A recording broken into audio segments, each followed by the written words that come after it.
कहानी की शुरुआत में हमें सुन नाम का एक लड़का दिखाया जाता है जो सच में अपनी लाइफ से बहुत ही ज्यादा बोर हो चुका था। सुन हमेशा की तरह स्कूल जाता और स्कूल से पढ़ाई करके वापस आ जाता। पूरे दिन में सेम चीजें बार बार करने की वजह से सुन पूरी तरीके से बोर हो चुका था। इसीलिए कभी कभी वो स्कूल ही नहीं आता था और घर पे बैठकर वीडियो गेम्स खेला करता था। सुन ने अलग अलग चीजें ट्राई करने की बहुत कोशिश की, लेकिन एक समय के बाद उस चीज से सुन का मन भर ही जाता था। और अब तो सुन पूरी तरीके से फ्रस्ट्रेट हो चुका होता है कि इस दुनिया में कोई अच्छा गेम भी है कि नहीं। सुन तो आसमान की तरफ देखकर गॉड से कहता है कि काश सारी चीजें एक बहुत ही अच्छी गेम हो, जिससे कि हर पल मुझे काफी ज्यादा मजा आए। अब हमेशा की तरह सुन अपने बाकी दोस्तों के साथ स्कूल में आता है, पर तभी अचानक सुन ने देखा कि उसकी क्लास टीचर सर फटने की वजह से मारी जा चुकी है। तभी हमें टेबल पर लाल कलर की दारूमार डॉल दिखाई जाती है। ये डॉल बहुत ही ज्यादा खतरनाक दिख रही थी। बाकी बच्चे इतना खून खराबा देखकर वहाँ से भागने लगे थे, लेकिन जो भी स्टूडेंट्स अपनी जगह से हिल रहा था, दारूमार डॉल उन्हें पूरी तरीके से मार दे रही थी।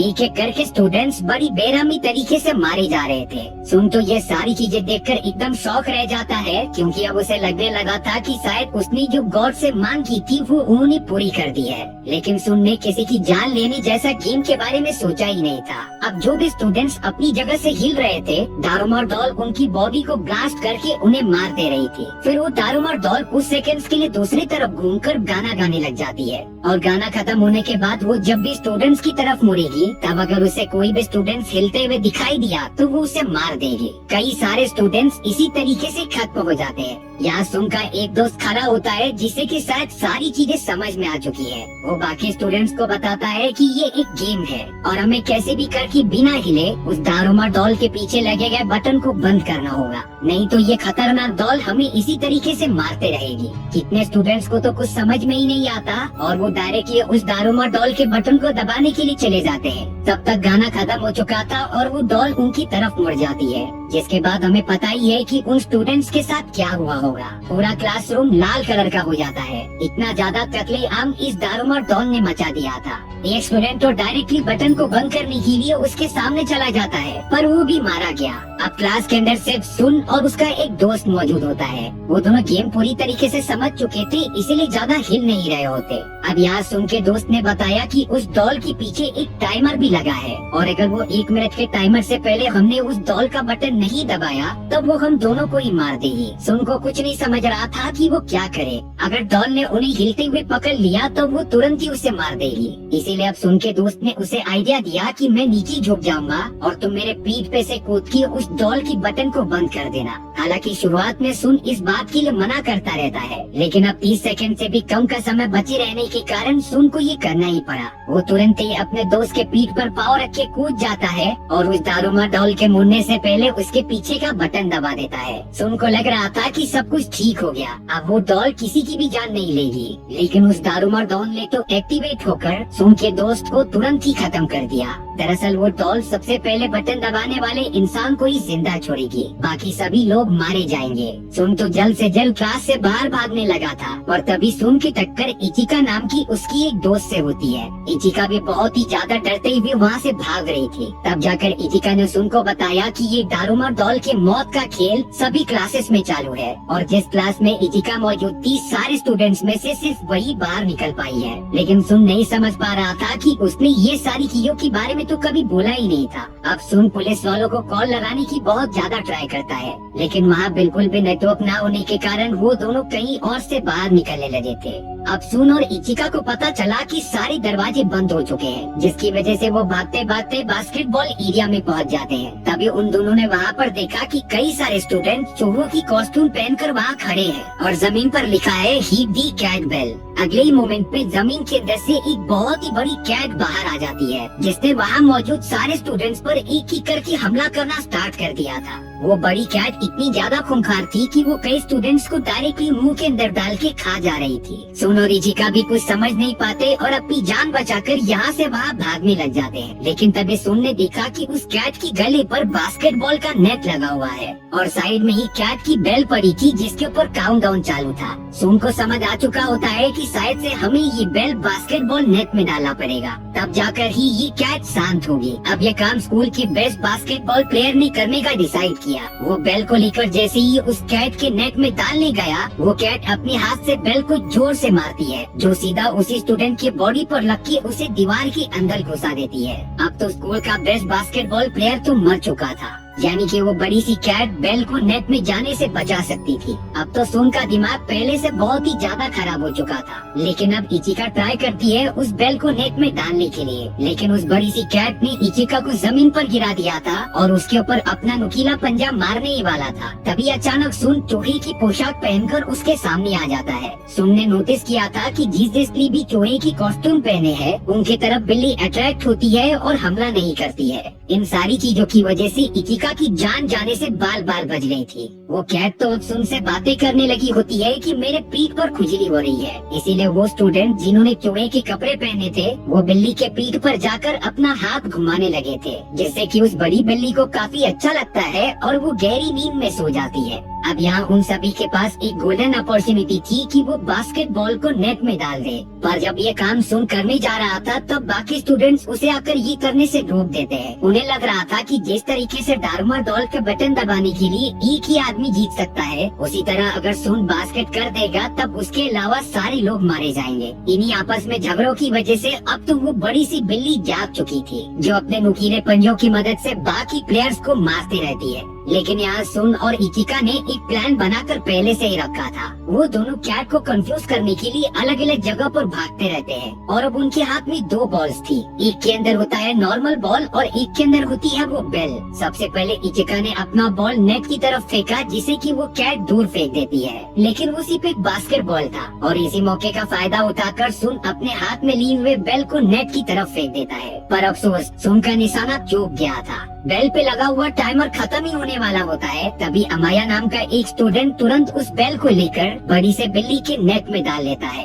जिससे वो बिल्ली एक जगह पर रुक जाती है और स्टैचू बन जाती है। इचिका अमाया की इस फुर्तीले अंदाज को देखकर काफी ज्यादा खुश हो गई थी। वो दोनों तो अमाया का शुक्रिया अदा भी करते हैं, लेकिन अब लास्ट में बचेगा कौन? सुन ये बिल्ली से पूछते रहता है। उस बिल्ली ने बताया कि गेम के परफॉर्मेंस को देखते हुए अमाया, सुन और इचिका ही लास्ट में बचेंगे। उन तीनों को छोड़कर बाकी स्टूडेंट्स मारे जाते हैं। अमाया ने सुन और इचिका को बताया कि ये एक बहुत ही खतरनाक गेम है, जिसमें कि सबसे इंटेलिजेंट और ताकतवर लोग ही आगे बढ़ते हैं। पर अब अचानक उस कैट ने अपने मुंह के अंदर से बेहोश करने वाले धुएं निकाल दिए थे, जिससे कि वो तीनों वहीं पर बेहोश हो जाते हैं। वहीं हमें सिटी की एकदम ठीक ऊपर एक बड़ा सा सफेद कलर का बॉक्स दिखाया जाता है, जिसके बारे में किसी को कुछ आइडिया ही नहीं था, लेकिन इस बॉक्स के अंदर वो सारे स्टूडेंट्स को लेके जाया जा रहा था जो अगले राउंड के लिए क्लियर हो सके हैं। मिलिट्री वाले भी उस बॉक्स के अंदर घुस नहीं पा रहे थे। चारों तरफ इसी बात की न्यूज फैल चुकी होती है। अब हमें उसी शहर में एक बुरा आदमी दिखाया जा रहा था, जो रास्ते में चल रहा होता है, पर तभी उसने एक खराब हुए रेडियो पर हाथ रखा, जिससे कि वो रेडियो पहले की तरह ही चालू हो जाता है।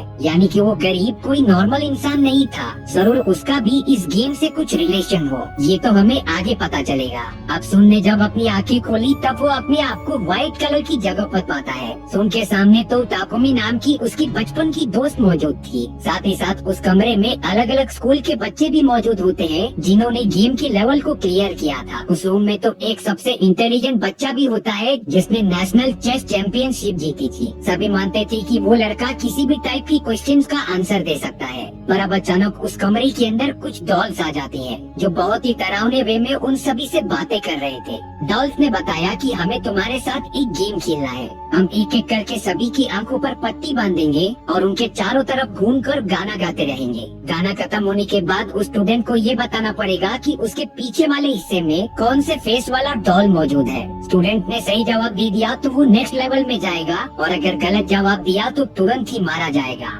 इस गेम में तो वो इंटेलिजेंट लड़का सबसे पहले आ जाता है खेलने के लिए। आंखों पर पट्टी बांधने के बाद डॉल्स उसकी चारों तरफ घूमने लगी थी। गाना खत्म होते ही अब वो इंटेलिजेंट लड़का जो जवाब देता है वो पूरी तरीके से गलत था। उस लड़की के पीछे एक अलग ही चेहरा मौजूद था। अगले मोमेंट में बिना देरी किए डॉल्स ने उस लड़के को बेरहमी तरीके से मार दिया। इसी तरीके से हर एक स्टूडेंट्स की बारी आती जा रही थी। उन डॉल्स ने तो गलत जवाब देने के कारण एक लड़की को भी जान से मार दिया।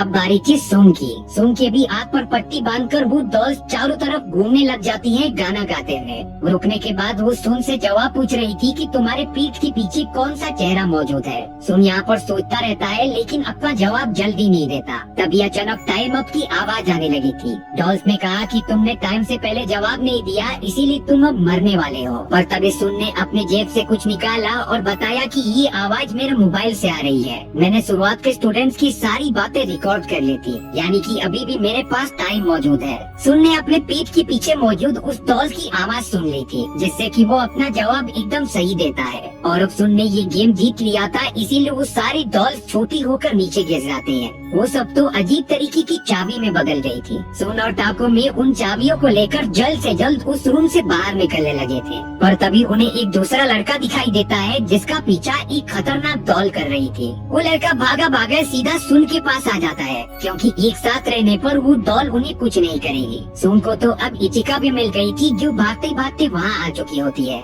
अब कुछ स्टूडेंट्स के साथ और मिलने के बाद वो सब एक ऐसी जगह पर आ गए थे जहाँ पर बहुत सारी चाबियों के सॉकेट मौजूद होते हैं। वहाँ पर पूरे 7 चाबियों के सॉकेट मौजूद थे, लेकिन सुन ने बताया कि मेरे पास तो सिर्फ 4 ही चाबी है। फिर 3 चाबी वो सब कहाँ से लेकर आए? देखते ही देखते उस जगह पर अमाया आ जाता है, जिसके हाथ में 3 चाबियां मौजूद थी। अमाया ने सभी दोस्त को हरा दिया था, लेकिन दूसरे स्टूडेंट्स की बलि देकर अब वो सब 7 चाबियों को सॉकेट के अंदर लगा देते हैं, जिससे उन सभी का ये लेवल भी क्लियर हो चुका था। बचे हुए सारे स्टूडेंट्स क्लोथ्स पहनते हैं और अपने नेक्स्ट लेवल की तरफ निकल जाते हैं। यहाँ पूरे सिटी में बड़े बड़े स्क्रीन पर उस डेडली गेम का लाइव टेलीकास्ट हो रहा था। सभी लोग देख पा रहे थे कि कैसे कैसे स्टूडेंट्स आगे बढ़ रहे हैं और कैसे मारे जा रहे हैं। किसी को नहीं समझ आ रहा था कि आखिर ये सारी चीजें कौन कर रहा है। अब सुन और उसके बच्चे हुए दोस्त एक बर्फीले वाले इलाके में आ जाते हैं। वो पूरी जगह बर्फ से ढकी हुई थी। तभी अचानक वहाँ एक बहुत ही बड़ा बर्फीला भालू आ जाता है, जिसने सभी को चेतावनी दे दी थी कि अगर किसी ने मेरे सवालों का झूठ जवाब दिया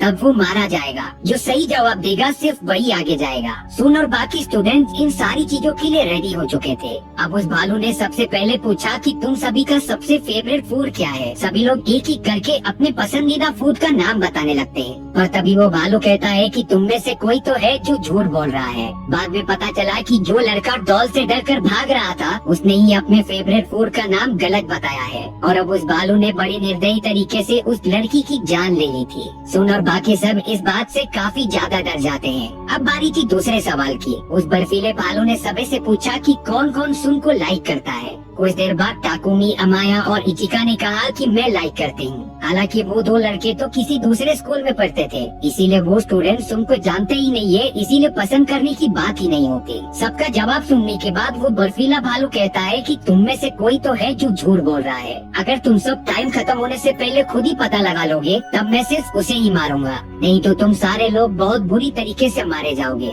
सुन और बाकी सब तो एक दूसरे से डिस्कस करने लगते हैं कि आखिर कौन झूठ बोल सकता है। तब जाकर हमें पता चलता है कि टाकुमी वो लड़की है जिसने की झूठ कहा है। भले ही वो सुन के साथ बचपन से रहा करती थी, लेकिन वो अब दूसरे स्कूल में पढ़ती है जहाँ पर उसका दूसरा बॉयफ्रेंड है। लेकिन सुन टाकुमी को बहुत ज्यादा पसंद करता था, पर आखिरकार टाकुमी ने उस बर्फीले भालू के जवाब गलत दिया होता है, जिसकी वजह से बर्फीले भालू ने टाकुमी की तुरंत ही जान ले ली थी। सुन ये देखकर बहुत ही ज्यादा दुखी हो जाता है। उसने तो गुस्से में ये कह दिया था कि सबसे बड़ा झूठा तो इसी कमरे में मौजूद है, और अब उसने हाथ भालू की तरफ दिखा दिया था। सुन बताता है कि सबसे बड़े झूठे तो तुम हो, जो हम सभी के बीच दरार डालकर मारना चाहते हो। ये बात सुनकर वो बर्फीला भालू अचानक से काला होने लगा था, और अब देखते ही देखते वो पूरी तरीके से डिस्ट्रॉय हो जाता है। यानी कि सुन और उसके दोस्तों ने ये लेवल भी क्लियर कर लिया। अब बचे हुए सारे स्टूडेंट्स गेम के फाइनल लेवल पर आ गए थे। वो एक बहुत ही ज्यादा प्राचीन जगह लग रही होती है, जहाँ देखने पर सिर्फ 5 ही स्टूडेंट्स बचे हुए थे। तभी अचानक वहाँ पर कुछ डॉल्स आ गई थी। वो सबसे पहले 5 स्टूडेंट्स को अप्रिशिएट करती है इस गेम के फाइनल लेवल तक पहुँचने के लिए, क्योंकि आज तक बहुत ही कम लोग इस गेम के लेवल तक पहुँच पाए हैं। अब यहाँ उन डॉल्स ने फाइनल लेवल की गेम की रूल्स बताना स्टार्ट कर दिया था। दरअसल इस लेवल में कोई दूसरा नहीं आएगा, बल्कि उन 5 को आपस में ही खेल कर जीतना पड़ेगा। तुम 5 में से कोई एक स्टूडेंट डीमन बनेगा और बाकी 4 को कहीं जाकर छुपना होगा। टीम का डिब्बा सर्कल में रखकर डीमन को उन चारों लोगों को कैसे भी ढूंढना होगा, और अगर डीमन ने उन छुपे हुए चारों लोगों को ढूंढ लिया तब उसे छोड़कर चारों स्टूडेंट्स को मार दिया जाएगा। और अगर वो चारों लोग जो कि डीमन नहीं है वो सब अगर डीमन के ढूंढे जाने से पहले टीम के डिब्बे को आकर किक कर देंगे तब किक करने वाला स्टूडेंट मारा जाएगा और बाकी स्टूडेंट्स बच जाएंगे। यानी कि दूसरे वाले ऑप्शन में एक स्टूडेंट को अपनी जान देनी पड़ेगी बाकी लोगों की जान बचाने के लिए। अब उस गेम को स्टार्ट करते हुए लकी ड्रॉ किया जा रहा था जिसमें ये पता चले कि उन पांचों में से डीमन कौन बनेगा, और अब किस्मत से अमाया डीमन बन जाती है। यानी कि अब सुन, इचिका और बाकी लोगों को जल्द से जल्द जाकर कहीं छुपना पड़ेगा। गेम शुरू होने पर कमाया जल्द से जल्द टीम के डिब्बे को लेकर एक सर्कल के अंदर रख देती है और अब वो निकल पड़ी थी उन चारों को ढूंढने के लिए। सभी लोग अपने हिसाब से ऐसी जगह पर छुप गए होते हैं जहाँ पर उन्हें कोई नहीं ढूंढ सकता, लेकिन कमाया ने तो शुरुआत की कुछ ही मिनट्स में दो स्टूडेंट्स को ढूंढ लिया होता है। सुन और इचिका तो ऐसी जगह पर जाकर छुप गए थे जहाँ पर कोई सोच भी नहीं सकता था, और कमाया भी कम नहीं होता। वो तो जल्द से जल्द सारी जगह छान मारता है इचिका और सुन को ढूंढने के लिए। पर अब तो अमाया ने किस्मत की बदौलत इचिका को ढूंढ निकाला था। यानी कि अब अमाया ने 3 स्टूडेंट्स को पकड़ लिया होता है और अब सिर्फ आखिर में सुन ही बाकी है। कमाया सुन से चिल्लाकर कह रही थी कि तुम जहाँ भी हो बाहर आ जाओ, क्योंकि ये गेम तो सिर्फ मैं ही जीतने वाली हूँ। अब यहाँ सुन उस दूसरे ऑप्शन के बारे में सोचने लगा था।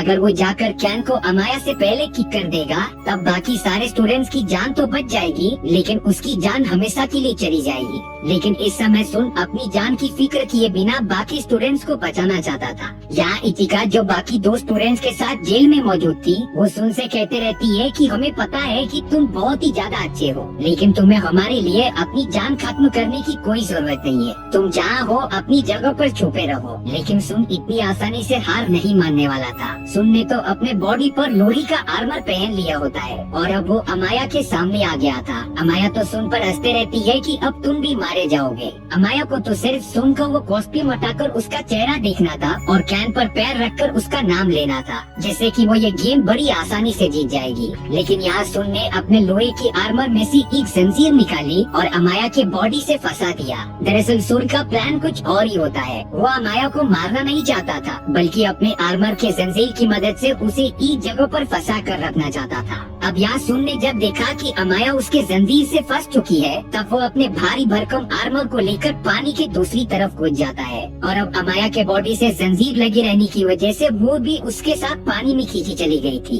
दोनों ही अब उस कैन के डिब्बे से काफी ज्यादा दूर थे। लेकिन कुछ देर बाद हमें पता चला कि सुन लोहे की आर्मर से छूटकर बाहर निकल चुका है, लेकिन उसकी बॉडी पर बहुत ज्यादा चोट लगे। अमाया तो पूरी कोशिश कर रहा था अपने आप को छुड़ाने के लिए उस जंजीर से, और अब अपना पूरा जोर लगाने के बाद वो जंजीर से आजाद भी हो जाता है। अमाया और सुन दोनों ही तेजी से भागने लगे थे उस टीम के डिब्बे को किक करने के लिए। दोनों की स्पीड एकदम मैच करती है, लेकिन सुन ने अमाया से पहले उस टीम के डिब्बे को किक कर दिया होता है, जिससे कि सुन ये लास्ट गेम जीत चुका था। और अफसोस अब सुन की जान चली जाएगी। सुन तो उसके बाद अपनी आंखें बंद कर लेता है क्योंकि ये उसके अंतिम पल थे। लेकिन अगले ही मोमेंट में हमें पता चला कि कुछ भी नहीं हुआ। तब जाकर वो डॉल्स बताते रहे कि हमने तुम सभी से झूठ बोला था। बाकी लोगों को बचाने के लिए जो स्टूडेंट टीम के डिब्बे को किक करेगा उसकी जान नहीं जाएगी। इस रूल को हम सभी ने इसीलिए बनाया था ताकि हम ये चेक कर सके कि वो स्टूडेंट ईमानदार और दयालु है कि नहीं। यानी कि अब उन 5 स्टूडेंट्स में से कोई नहीं मारा जाएगा।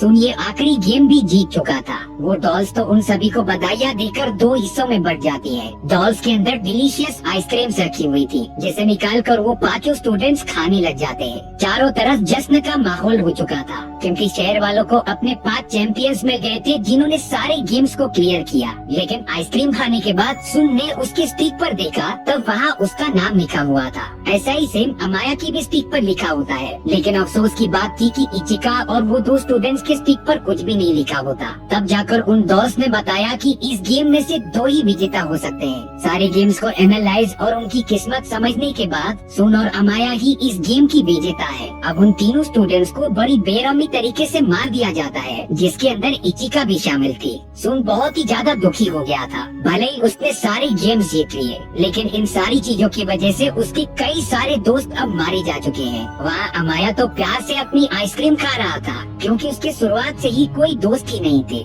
इसीलिए अमाया को अब भी कोई फर्क नहीं पड़ता। यहाँ सुन और अमाया का शहर में स्वागत हो रहा था। सभी लोग उन्हीं चैंपियंस की तरह ट्रेड कर रहे होते हैं, लेकिन यहाँ सुन को असली सच्चाई पता थी कि इन सारी चीजों के लिए उसने अपने बहुत सारे दोस्तों की मौत देखी है। सुन भले ही थोड़ी एक्साइटिंग गेम्स खेलना चाहता था, लेकिन कभी भी उसने दूसरों को चोट पहुँचाने या फिर उनकी जान लेने का सोचा तक नहीं था। इसीलिए अब सुन आसमान की तरफ देखकर कहने लगता है कि मुझे भरोसा हो चुका है कि गॉड्स है ही नहीं, ईश्वर सिर्फ नाम के होते हैं। तब जाकर उन डॉल्स ने सुन से कहा कि तुम गलत रास्ते पर जा रहे हो, ईश्वर गॉड सच में होते हैं और उन्होंने ही तुम्हारी बातें सुनकर ये सारी चीजें की थी। अब अगले ही मोमेंट में उस जगह पर वही गरीब आदमी आ जाता है जिसने कि वो खराब हुआ रेडियो ठीक किया था। तब जाकर हमें पता चलता है कि इसी बुरे आदमी ने ये सारा गेम प्लान किया था, यानी कि वो बुरा आदमी ईश्वर का एक रूप होता है। सुन तो उस आदमी को काफी गुस्सा होकर दिख रहा था और अब सुन बदले की आग में उस आदमी की तरफ बढ़ते रहता है, जिसके बाद हमारी कहानी भी यहीं पर खत्म हो गई थी।